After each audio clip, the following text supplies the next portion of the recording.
উত্তর চব্বিশ পরগনার খলিশাদি গ্রাম থেকে অবৈধভাবে ভারতে ঢোকার অভিযোগে 3 বাংলাদেশিকে গ্রেফতার করল পুলিশ।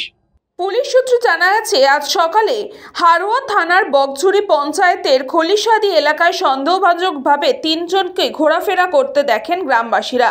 এরপরই তাদেরকে আটকে পুলিশকে খবর দিলে পুলিশ এসে তাদের জেরা করে জানতে পারে এই 3 জনই বাংলাদেশের যশোর জেলার নেহালপুর গ্রামের বাসিন্দা। তারা বাংলাদেশ থেকে বছর 7 আগে অবৈধভাবে সীমান্ত পার হয়ে হারোয়া এসে বিভিন্ন ইটভাটায় কাজ করত। অবৈধভাবে এদেশে ঢোকায় অভিযোগে পুলিশ তাদের গ্রেফতার করে আজই 3 বাংলাদেশিকে বসিরহাট আদালতে তোলা হয়।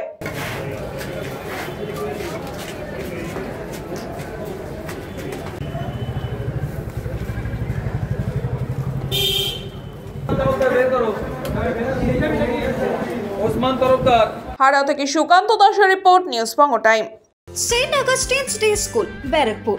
Success for every child. Admission open 2026 to 2027. Contact number 900793 4555.